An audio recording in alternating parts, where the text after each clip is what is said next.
Il y a une dame qui avait faim, mais elle sentait l'odeur du brûlé qui émanait de sa chambre. Et elle a allé, elle a vu qu'il y avait une petite étincelle qui avait causé un petit feu. Mais elle avait tellement faim que elle s'est dit, après elle est venue gérer le feu là, je vais aller manger d'abord. J'ai pas besoin de vous dire comment ça s'est passé après.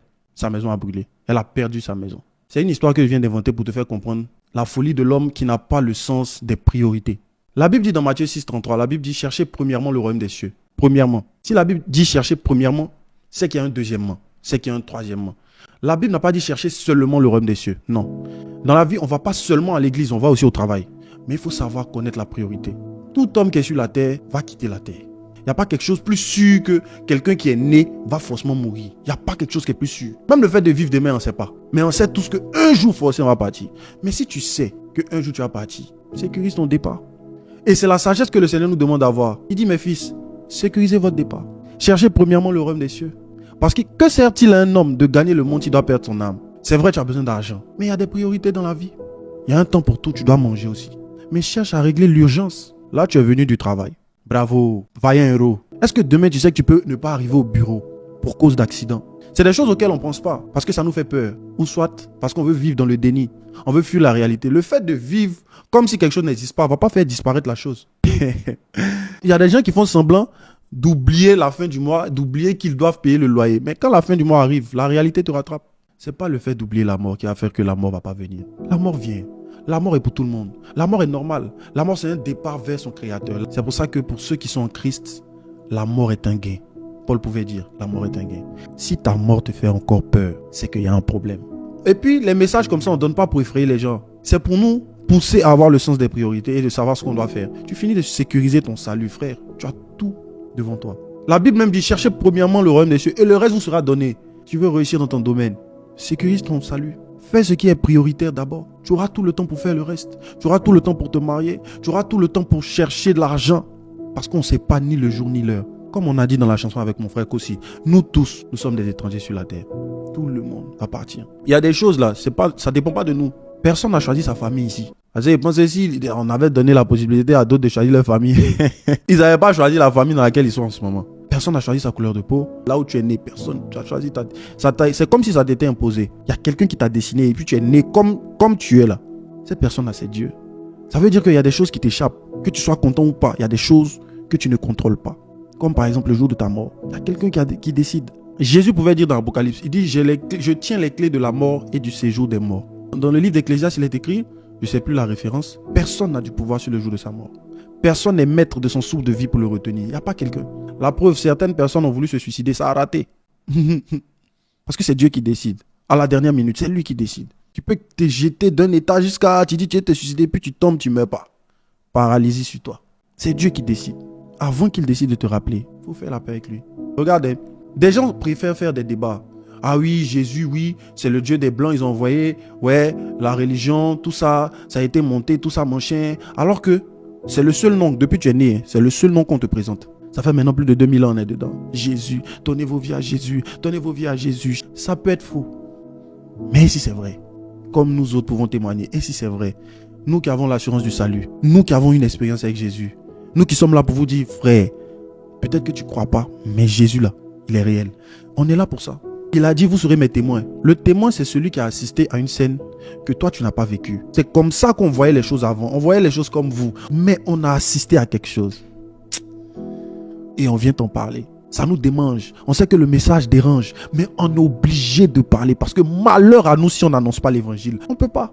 C'est comme si on voit, on partait dans un trou, on partait tomber. Et puis quelqu'un nous a arrêté net. Nous a dit, petit, il ne faut pas continuer parce que tu vas aller tomber là-bas. Et puis on voit des gens qui sont en train de partir. On est obligé de crier. On est obligé de dire, donnez vos vies à Jésus. On est obligé. Parce qu'on a reçu quelque chose qui s'appelle l'assurance du salut. Il y a cette assurance-là dans le nom de Jésus qu'on partage avec vous. Mais d'autres préfèrent les débats. La spiritualité africaine. Jésus est venu là. Il a marché sur les eaux. Pour montrer que l'eau, tout ça là, il gère. Il a pris la terre, la boue, pour ouvrir les yeux d'un aveugle. Pour montrer qu'il est le plus grand des guérisseurs. Le guérisseur que tu t'en vas voir pour aller prendre les trucs, les mouvements dans la terre, les plantes pour venir faire des rituels. Là. Il est venu montrer qu'il est plus haut que lui. C'est pour ça qu'il dit, je suis le chemin. Le chemin vers la guérison, c'est Jésus. On t'a pris combien d'argent pour que tu guérisses aujourd'hui? Tu es toujours malade. Jésus le fait gratuitement. Et écoute, quand tu donnes ta vie à Jésus, ça ne veut pas dire que c'est la fin des problèmes. Mais tu as résolu le plus grand problème, celui de ton salut. Maintenant, comment vous allez marcher ensemble? Ça, c'est lui et toi qui gérez ça. Si tu as donné ta vie à Jésus aujourd'hui et que tu es mort et que tu as découvert que non, ce n'était pas vrai, tu auras perdu quoi? Ce que Jésus demande, c'est quoi? C'est d'aimer son prochain, d'aimer Dieu. C'est tout. Qu'est-ce qui est mauvais dans ça? À moins que toi-même, tu aimes le mal. C'est pour ton propre bien. Le mensonge dans lequel tu vis, c'est pour ne pas que demain, quand on découvre la vérité, les gens te rejettent et puis tu vas venir pleurer pour dire « Ah Seigneur, personne ne m'aime. » C'est pour ça qu'il dit « Mon fils, il ne faut pas mentir. » C'est tout. Tu as faim, on a compris. Mais sécurise ton salut d'abord. Tu n'as pas tout le temps. Sécurise-toi d'abord. Accepte Jésus d'abord. Comment il va faire pour te sortir du péché? Ça, c'est son problème. C'est lui qui va gérer ça. C'est lui qui ôte le péché du monde. C'est lui qui délivre les gens du péché. Combien parmi nous ici ont lutté contre des péchés et n'ont pas pu? Quand ils ont accepté Jésus, ça s'est fait comme ça. On ne sait pas comment il s'est débrouillé. Mais c'est comme ça. C'est bien beau de demander, oui, comment. Mais Noé a dit comment tous les animaux sont rentrés dans l'arche. Mais à la fin de tout ça là, est-ce que tu vas aller au ciel quand tu vas mourir? On se rappelle, toi, les débats que tu auras fait là. Tu seras seul. Et souvent, ils imaginent comment ça se passe.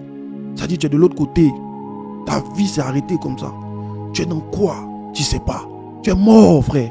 Et puis maintenant, tu vas découvrir maintenant que, en fait, la personne qui te saoulait pour te dire, allons à l'église, viens, donne ta vie à Jésus. Mais pourquoi je n'ai pas donné ma vie, en vrai? C'était quoi le problème? Juste dis, Seigneur, je t'accepte dans ma vie comme Seigneur et Sauveur. Je crois en toi. Aide-moi, sauve-moi parce que je suis une mauvaise personne. C'est tout. C'est comme ça qu'on donne sa vie à Jésus.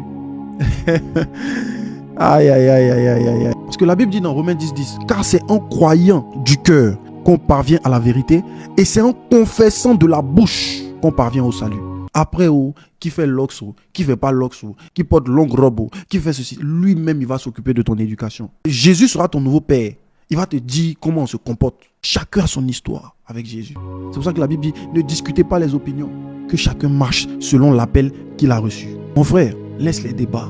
Le réel problème, c'est que tu souffres. Le péché dans lequel tu es là, ça te fait souffrir. Il n'y a pas quelqu'un qui va venir te dire autre chose pour te délivrer. C'est Jésus qui peut te délivrer. Il n'y a pas quelqu'un. Il ne faut pas te fatiguer. Tu as fait 1 an, 2 ans, tu vas tomber dedans. Tu n'es pas plus fort que le péché. Qu'on n'oublie pas l'essentiel. C'est Dieu qui donne le succès. C'est Dieu qui donne. La Bible dit, on n'allume pas une lampe pour la mettre sous le boisseau, mais sur le chandelier. Dieu veut qu'on soit révélé. Dieu veut lui-même nous exposer, mais il veut nous préparer d'abord. Il veut qu'on ait un bon cœur d'abord. Il veut que quand il nous expose, on puisse l'exposer aussi. C'est la condition. La gloire, c'est Jésus qui donne la gloire. Moi, j'en suis une preuve palpable de la gloire de Dieu. Aujourd'hui, Jésus fait des choses avec nous. Jésus nous utilise aujourd'hui pour délivrer des gens, pour gagner des âmes, pour toucher des cœurs. Nous qui étions accros à la drogue, à la cigarette, à l'impudicité ou à la masturbation, Jésus nous utilise aujourd'hui. Dieu a pris les choses folles pour confondre les sages de ce siècle. Il peut le faire avec toi. Tu es jeune. Qui t'a dit que la jeunesse là c'est pour se détruire? Jamais. Les gens comme les Bill Gates, les Zuckerberg, les propriétaires de Facebook là, comment ils s'appellent? Ces jeunes, ils ont commencé à chercher des choses. Sauf qu'il y a des personnes qui arrivent à faire sans Dieu. Et à nous autres là, on est tellement bandits qu'il faut que Dieu, il faut que la puissance de Jésus nous anime d'abord, avant qu'on puisse réaliser quelques exploits. Et il est là pour les gens comme nous. Il est là pour les gens maladroits. Il est là pour les gens bizarres. Parce qu'il n'est pas là pour les bien portants, il est là pour les malades.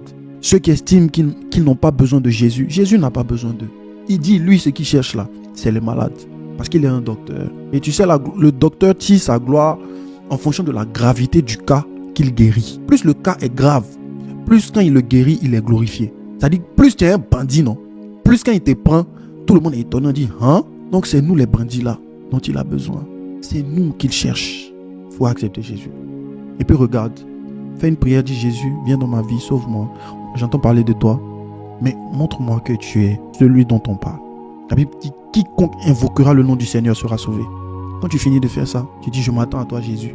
Et si ce n'est pas révélé à toi, au moins tu auras fait ta part. Si tu es mort sans Jésus, tu pourras lui rappeler ce jour où tu as invoqué son nom. Mais il n'est pas venu. Seigneur, merci. Merci pour cette personne qui a regardé cette vidéo jusqu'au bout, jusqu'à la fin. Je te recommande sa vie. Je prie que tu puisses te révéler à elle, te révéler à ton enfant. Afin que la parole qui dit que tu te laisses trouver par celui qui te cherche soit effective. Merci d'être bon envers nous. Merci de ne pas regarder nos iniquités. Merci de nous avoir lavés par ton sang. Merci pour ce sacrifice, juste par amour pour nous. Merci. Merci Jésus. Au nom de Jésus, j'ai prié. Amen.